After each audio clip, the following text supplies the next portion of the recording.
여러분 반갑습니다. 지난 시간에 이어서 전세사기 예방법, 그 중에서 먼저 전세자금 어떻게 대출받고 이와 관련한 금융은 어떻게 이루어지나 라는 것을 여러분과 같이 정리해 보고자 합니다. 돈을 빌리는 겁니다. 돈을 빌리면 돈이 생겨서 좋지만 그만큼 부담스러운 거죠. 그렇다면 대출에 있어서 돈을 빌릴 때는 늘 고민하는 것, 얼마나 빌릴까, 어떻게 빌릴까 만큼 중요한 것, 어떠한 저축 상품을 선택할 것인가. 돈을 빌린다고 해서 그냥 빌리는 것이 아니기 때문에 나도 당당해야 되면서 나도 선택해야 됩니다. 그래서 첫 번째, 나에게 이 대출을 통해서 어떠한 편익이 있는가, 어떠한 이익이 있는가. 그리고 두 번째, 대출과 관련해서 비용은 어떻게 들어갈 것인가. 이 부분에 대한 검토가 어떠한 대출이든 있어야 되겠죠. 특히 전세자금 대출이라고 한다면 이것은 나의 생활과 관련된, 나의 삶과 관련된 중요한 문제입니다. 자, 전세자금 대출은 조금 다른 게 있어요. 뭐가 다를까요? 자, 대출은 돈을 빌려주는 거죠. 금융기관에서 돈을 빌려주는 것을 보통 금융기관의 대출이라고 하는데, 대출은 두 가지가 있다는 거 여러분 아시죠? 두 가지가 있어요. 어떻게 두 가지가 있을까요? 담보대출이 있고 신용대출이 있어요. 담보대출은 담보를 맡기고 내가 못 갚으면 이거 가져가서 너 빚으로 이 가져가. 보통 부동산 담보대출. 그렇죠? 신용대출은 뭡니까? 당신 신용으로 빌려줄 거야. 이게 바로 신용대출이에요. 근데 전세자금 대출은 그럼 어떤 성격이냐라는 것이 다른 대출하고 어떤 차이가 있는가라는 것을 꼭 기억할 필요가 있어요. 전세자금 대출은 말 그대로 전세자금을 대출하는 것이니까 누구를 위한 대출일까요? 일반 국민 중에서 누구를? 좀 소득이 낮거나 여러 가지로 고생하는 서민들을 위해서 대출해 주는 것이니까 전세보증금 대출이에요. 그죠?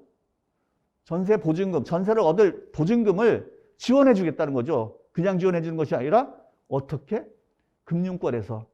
그러면 재원이 뭐냐? 어떤 돈으로 빌려주느냐? 보통 대출은 누가 은행이 빌려주면 은행 돈으로 빌려주잖아요. 이것은 전세자금 대출은 임차인을 보호해 주는 성격이 있어서 국민주택기금 재원으로 대출해 주는 것이 있고요. 이 부분에 대한 이름의 전세자금 대출이 있고, 또 금융기관에 자기 돈으로 은행 재원으로 대출하는 게 있는데 국민주택기금 재원 대출이 조금 더 자격이 제한적이겠죠.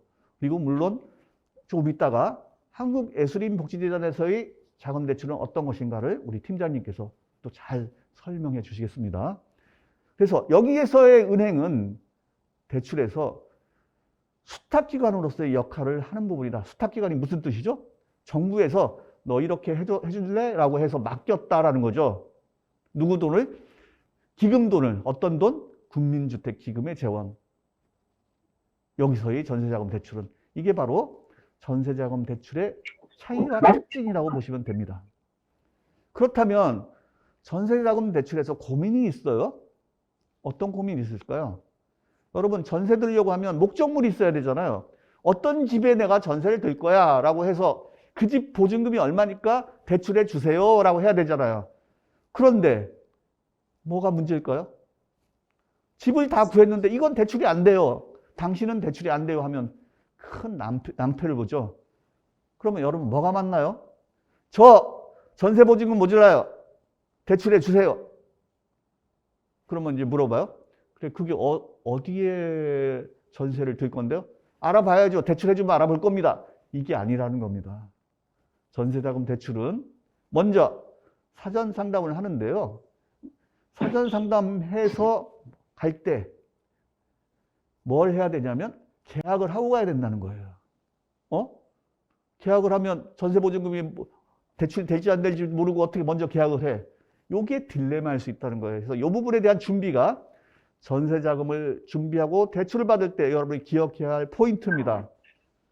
목적물, 내가 전세자금 대출을 받고 싶은 걸 하려면 돈을 받아서 구하는 게 아니라 구해놓고 돈을 대출받을 수 있는지를 상담하고 대출을 받아야 된다는 이 딜레마가 있다는 거죠. 이해되시나요? 이랬을 때 여러분이 아까 말씀드린, 지난 시간에 말씀드린 전세 물건 고르기하고 연결이 돼 있어요. 어떤 연결이 돼 있을까요? 여러분, 돈을 여러분이 빌려준다고 생각하세요. 기금대출이라고 하더라도. 전세를 잘 못 얻고 전세보증금이 잘 안 맞는데 대출을 하기에는 조금 여러 가지가 부담스럽지 않을까요? 그죠? 그리고 이것이 그냥 주는 게 아니잖아요. 자선사업으로. 대출이잖아요. 나중에 갚아야 되잖아요. 누가? 대출 받은 사람이 갚아야 되니까 이 부분에 대한 여러 가지 절차가 있는 겁니다. 그래서 계약 후 은행 방문했을 때 등기부등본을 지참하는 거예요. 여기서 등기부등본 어떤 등기부등본일까요? 전세를 얻고자 계약하고자 하는 물건의 등기부등본인 겁니다. 이거에 대한 설명은 다음 시간에 또 할 겁니다. 그리고 임차 보증금을 빌려주는 거니까 이 돈을 빌리고자 하는 사람에 있어서 대출 규모도 중요하지만 소득이라든가 신용 이런 것도 포함하게 되는 것이고요. 또 대출을 받고자 하는 사람 입장에서는 주거래은행뿐만 아니라 주로 거래하는 은행을 주거래은행이라고 해요. 주거래은행에서 받는 게 아니라 여러 은행에서 비교해서 받는 겁니다. 꼭 아무리 대출이 여러 가지로 제한적이라고 하더라도 비교해 봐야 되죠. 나한테 맞는 것, 가장 어떤 것 유리한 것을 받아야 되죠. 그 다음에 임대차 계약금과 영수증이 있어야지 다음에 될 것이고, 확정일자가 확정적인 일자를 받는 거예요. 계약일자가 이게 맞다라는 거예요. 나중에 이 계약보증금과 관련해서 분쟁이 났을 때 나는 이 날짜에 이 전세계약이 들어가 있어, 살고 있어 라고 하면서 보호를 받는 거거든요. 이거 해놓는 것. 이렇게 해서 대출 신청이 이루어진다라는 것이 여러분이 기억할 부분이 아닌가 생각을 합니다. 그래서 일반적인 사항이고 이것은 지금 전세자금 대출 관련해서인데 모든 부분이 그렇죠. 그 사람의 신분증, 소득, 재직 확인 서류는 왜 그럴까요? 이것이 그냥 주는 돈이 아니기 때문이에요. 금리가 유리하거나 대출 그런 부분이지 소득 및 재직 확인 서류를 발급을 통해서 대출을 받는 사람의 상환 능력을, 신용 능력을 보는 거죠. 일단 계약서 있어야 되고요. 영수증 있어야 되고 주민등록 등본이 있어야 되는 거죠. 그것이 바로 전세자금 필요 서류가 되겠습니다. 전세 사기 예방, 금융 사기 예방. 이거 참 눈물이 나는 사연들이 상당히 많았어요. 세월이 흐르면서. 왜 그러냐면 사기를 당하는 사람은 어떻게 보면 꼭 힘든 사람이 당합니다. 그리고 그 상처는 오래 가요. 그래서 이 부분에 꼭 간곡히 드리고자 하는 말씀을 최선을 다해서 정리해 보고자 합니다. 그래서 지금 모든 부분이 그런데 세 가지를 꼭 기억하세요. 전세 사기를 당하는 유형은 세 가지예요. 첫 번째, 사람 때문에 당합니다. 그 다음에 돈이 안 맞아요. 돈이 비싸거나 너무 싸거나. 그다음 물건에 흠이 있어요. 여기서 일어나는 유형입니다. 그래서 먼저 전세 사기 유형의 사람은 그 사람이 맞는가 당사자를 확인하는 것. 이게 예를 들어서 이 집이 홍길동 거래. 근데 알고 보니까 박문수 거예요. 홍길동이라고 문패를 달았으면 홍길동 겁니까? 아니죠. 돈, 가격이 안 맞아. 10,000원짜리인 줄 알았더니 100원짜리예요. 눈물 나는 일이죠. 물건, 이 살만 했더니 이거는 도대체 살 수가 없어요. 불편해서. 고압선도 있고 배관이 터지고 보일러가 터지고 난방이 안 되고 냉방이 안 되고 늘 이렇게 비만 오면 고생을 해야 되는가. 이게 전부 연결이 돼 있는 거에서 늘 생각하세요.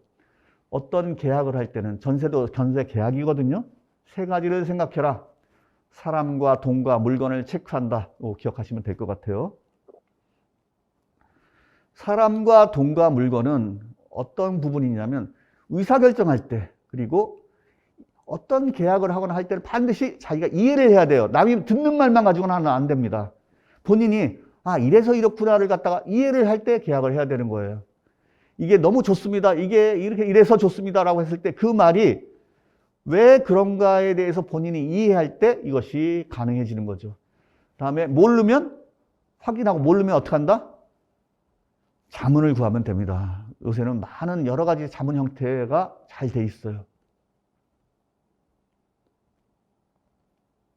그래서 이 사람과 돈과 물건이다라고 하는 것은 전세 사기 예방뿐만 아니라 매매에 있어서도 그리고 일반적인 거래에 있어서 중요한데 사람은 어떻게 한다? 예방법 어떻게 하면 될까요? 확인해라. 확인하는 방법 어떻게 합니까? 최소한 뭘 하면 돼요? 물어보거나 뭐가 있어요? 신분증입니다. 돈은 어떻게 돼요? 얼마인가 물어봤을 때 알 수 없잖아요. 아까 국토부 실거래가 얘기했듯이 인터넷이라든가 발로 뛰어서 확인하는 거예요. 물어보는 거예요. 그하고 과연 이 가격하고 이 가격하고 분석을 해보는 거예요. 물건과 관련해서 계약과 관련해서 자기가 이해를 해야 되는 것이 이 초점입니다. 자, 그걸 알기 쉽게 한번 설명을 드려보겠습니다. 여러분, 뭘 얘기할까요? 냉장고나 세탁기 한번 그런 거 한번 생각해 볼까요? 물건이 있어요. 냉장고가 있어요. 이때 전세 거래하고 냉장고 구입하는 거 어떤 차이가 있나 한번 생각해 볼까요? 냉장고를 팔 때 여러분이 전자센터에 가거나 어떤 마트에 가서 또는 인터넷으로 구입하지요. 홈쇼핑을 통해서도 구입할 수 있고. 그러면 물건 가격에 대해서 여러분 어떻습니까? 대체로 믿는 거죠. 물건이 어떻다는 걸 믿는 거죠. 그러면 여러분 전세 가격은 믿을 수 있어요? 없대는데? 당장 집이 없는데? 얼마라도 들어가야지? 어떻게 확인합니까? 이게 바로 전자제품은 가격이 어떻습니까? 비교적 객관적으로 형성되어 있고 믿을 수가 있어요. 근데 전세 가격은 믿을 수가 없어서 정부도 고민하는 겁니다. 그래서 뭘 만들어 놨어요? 그러니까 여러분 어떻게 해야 돼요? 실거래가 사이트를 오죽하면 만들어 놨겠습니까? 당연한 거지만 정보화 시대에.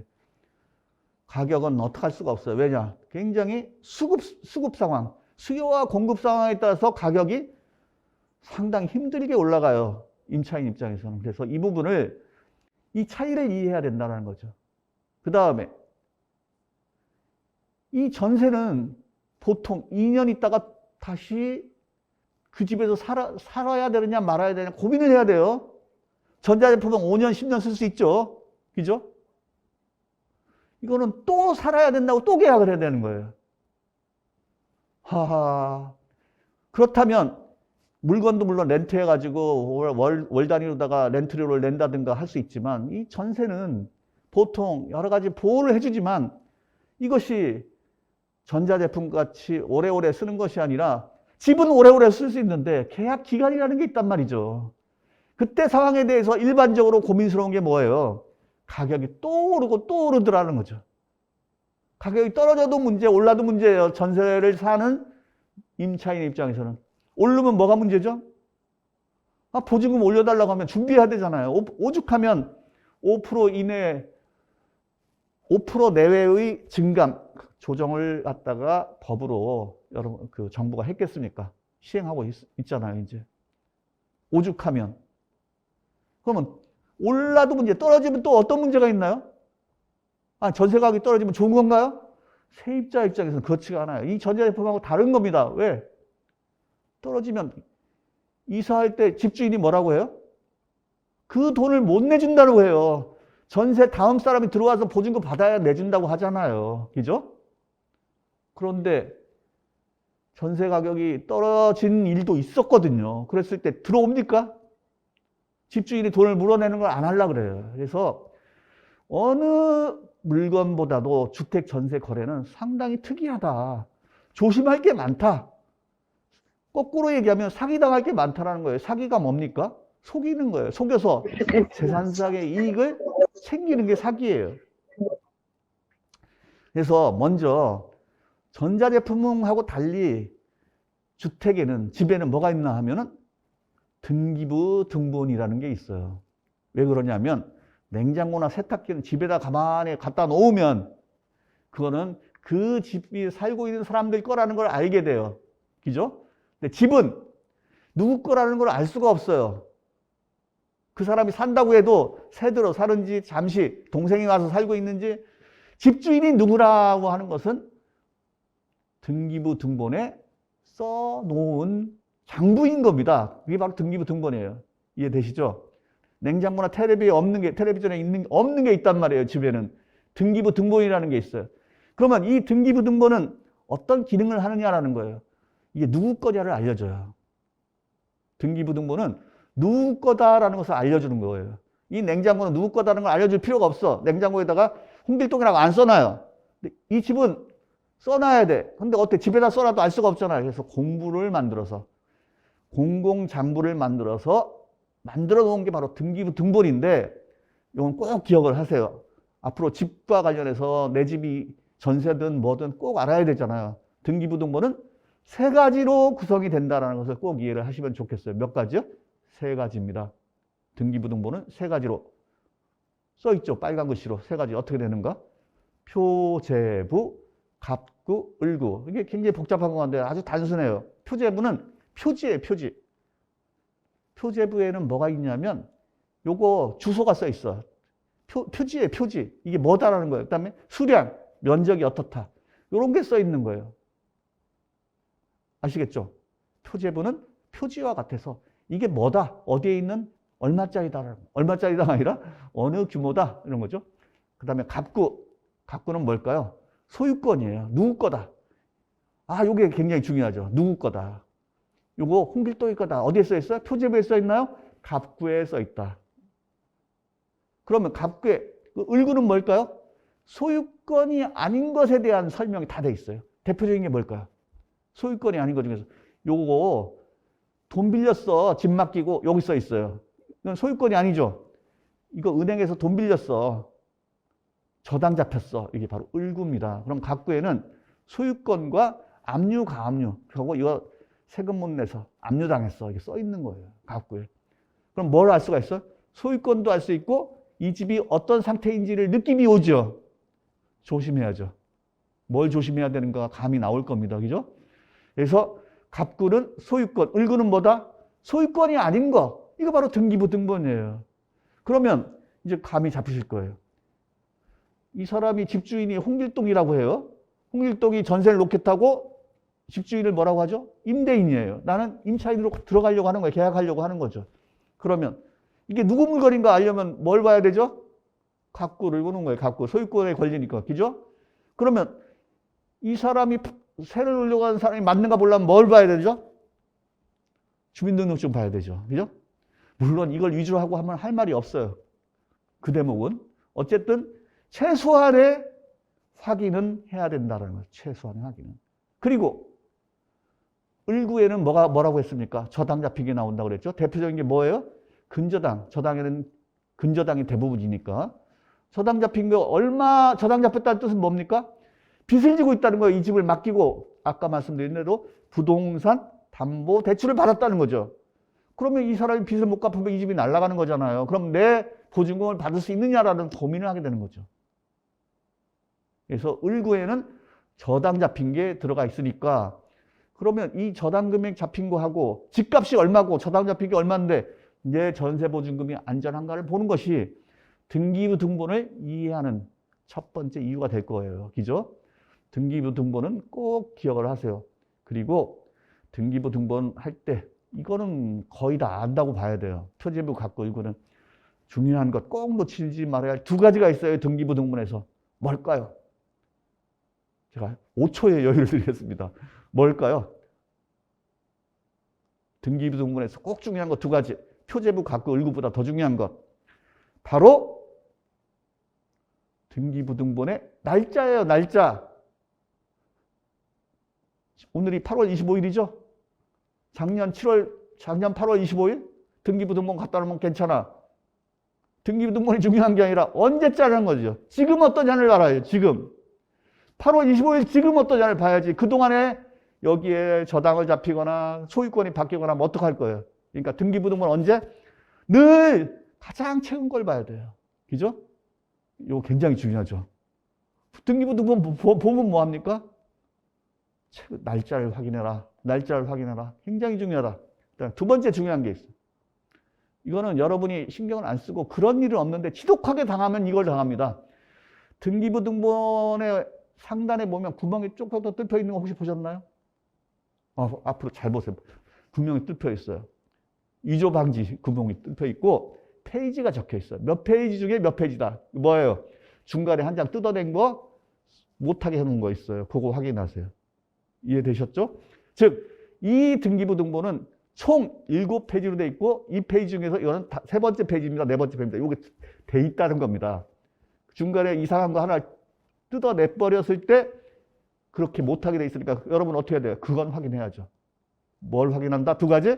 날짜를 확인한다. 이 등기부등본이 물론 인터넷 등기부등본 확인해서 열람할 수도 있습니다만 일반적으로 보통 보면 여러분이 중개업소라든가 거래할 때 등기부등본 띄웠다고 최근에 띄웠다고 했을 때 위조 방지까지는 아니더라도 최소한 그건 볼 수 있잖아요. 어려운 거 아니니까. 이거를 확인한다. 이 등기부등본이에요. 참고로 등기부등본은 어디에 대한 서류? 권리에 대한 서류다라고 이해를 하시면 좋을 것 같아요. 어떤 권리? 부동산 관련한 대장에는 또 하나의 대장이 있어요. 가옥대장이라 건축물 대장이라고 혹시 들어보셨나요? 들어본 것 같죠? 이것은 수량에 관한 서류예요. 이거는 권리에 관한 서류예요. 그러니까 실제로 건축물 대장하고 등기부등본하고 틀릴 때는 등기부등본은 뭘 우선시한다? 권리관계를 더 인정해주는 서류예요. 건축물 대장은 뭘 면적하고 수량을 더 인정해주는 서류다. 이거 참고로 알고 계시면 될 것 같아요. 등기부등본은 이런 기능을 합니다.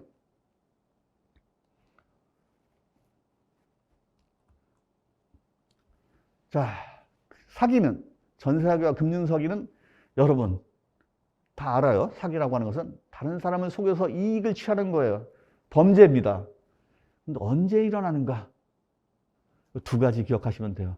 늘 공통점이 있어요. 금융사기, 전세사기 공통점. 급할 때 일어납니다. 확인 못할 때 일어나고 급할 때 일어나요. 하고 모를 때 일어나고 대체로 잘 알 듯한 사람한테도 일어나요. 전혀 모르는 사람한테도 많이 일어나지만 그래서 엎친 데 덮친 격이다라는 것이 이 사기의 공통점이에요. 내가 편하고 좋을 때 일어나는 게 아니에요. 사기는 당하는 것은 내가 힘들 때 많이 일어나요. 급할 때 어려울 때 많이 일어나요. 그래서 더 조심해야 되고 그리고 살면서 이 피해 충격과 후유증이 너무 심각합니다. 단돈 여러분이 사기당해서 뭐 1억을 당했다 했을 때 뭐 그렇게 설명을 하지만요. 어떤 경우는 제가 봤어요. 200만 원을 사기당했는데 병원을 다니고 해서 이 사람이 굉장히 100만 원, 200만 원도 사기를 당하면 여러분 보이스피싱이라든가 금융사기 당했을 때 그 충격이 사람마다 다 어떻게 생각하느냐에 따라 굉장히 달라요. 그래서 전반적으로는 급할 때 더 조심해야 된다라는 거하고 또 한 가지는 확인을 못할 때 일어난다. 그래서 사기 예방법 세 가지 앞에 기억나십니까? 세 가지입니다. 확인, 분석, 이해예요. 확인, 이해, 분석. 늘 확인해라. 분석해라. 분석이라고 하는 건 뭐냐면 정보를 분석하라는 거예요. 정보를 분석하려면 어떻게 해야 돼요? 정보를 확인한 것이 있어야 분석을 하죠. 가격을 확인하고 등기부등본을 확인하고 사람, 돈, 물건을 확인하는 것. 사람, 돈, 물건. 그리고 참 기가 막히게도 어려울 때 일어날수록 어려울 때일수록 생각하고 침착해야 된다라는 거죠. 그리고 이 자본주의 사회와 금융시장은 항상 상대방이 있는 시장이라는 걸 꼭 기억하셔야 됩니다. 상대방의 입장에서 생각해 보세요. 저 물건이 참 좋아. 저 물건이 굉장히 가격이 나한테는 싸라고 하면 상대방 입장에서 한번 꼭 생각하세요. 사기는 상대방의 입장을 생각 못할 때 일어납니다. 저 물건이 굉장히 싸라고 하면 저 사람은 왜 저렇게 싼 것을 나한테 넘길까? 왜 손해를 보면서 할까? 반드시 이유가 있거든요. 객관적인 이유의 인과관계가 연결이 될 때 그 연결을 확인할 때 여러분이 슬기로운 그러한 생활이 그 점검이 될 것 같아요. 금융사기와 관련해서의 그 전화번호는 112-118-1332 이렇게 돼 있는데 경찰청, 인터넷진흥원, 금융감독원에서 금융사기에 대해서 여러분을 지원해 줍니다. 그렇지만 전세사기는 금융과 관련된 것이 전세자금 대출도 있고 여러 가지 있겠습니다만은 그 전세사기와 관련해서는 첫 번째는 여러분의 힘으로 풀어야 되는 부분이 첫 번째입니다. 왜 그러냐면 다음 시간에 주택임대차보호법에 대해서 설명을 할 거고 총정리를 해드릴 겁니다. 그런데 여기에서 여러분 금융사기, 전세사기에서 누가 피해자인지 모릅니다. 객관적으로. 여러분 주택임대차보호법도 또 잘 생각해 보세요. 주택임차보호법이 아니라 주택임대차보호법이에요. 법은 양거래 당사자를 공정하게 여러 가지 거래라든가 패턴을 이해하고 보호해주고 관리를 하려고 하는 거예요. 중립자의 입장입니다. 주택임대차보호법도 중립자의 입장이지만 임차인을 조금 더 보호해주기 위한 그러한 특례를 만든 것, 특별한 규정을 한 것이 주택임대차보호법이에요. 그래서 이러한 특별한 규정이 없는 한 전세도 계약입니다. 뭐라고요? 전세 계약이라고 해요. 계약은 뭘까요? 일방적으로 내가 이익을 얻는 행위는 계약이 아닙니다. 항상 상대방이 있는 거래예요.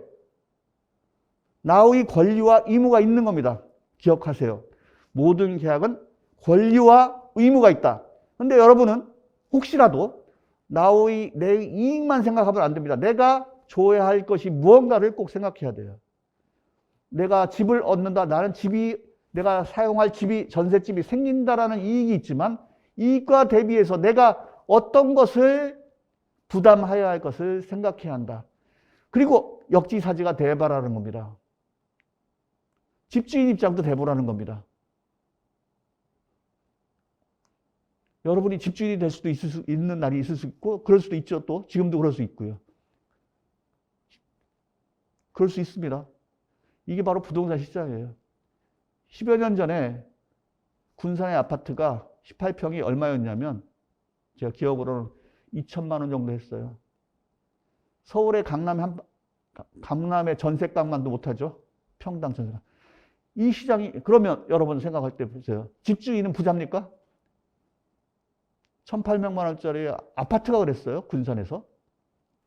잘 생각해 보시면 여러분이 입장을 바꿔서 생각하면 굉장히 좋을 것 같다. 그래서 이 법이라든가 규정이라든가 계약은 늘 상대방이 있는 것이고 이 속에서 나는 어떻게 슬기롭게 확인하고 분석하고 생각할 것인가라는 것하고 연결을 해야 될 것이다. 그래서 금융사기와 전세사기에 있어서 생각해야 할 점은 늘 어떻게 보면 신중해라. 그리고 욕심과 관련이 있고 급할 때 일어난다는 것을 기억하면서 여러분이 이 부분에 대한 여러 가지 점검과 확인하는 것이 요령이라고 볼 수 있고요.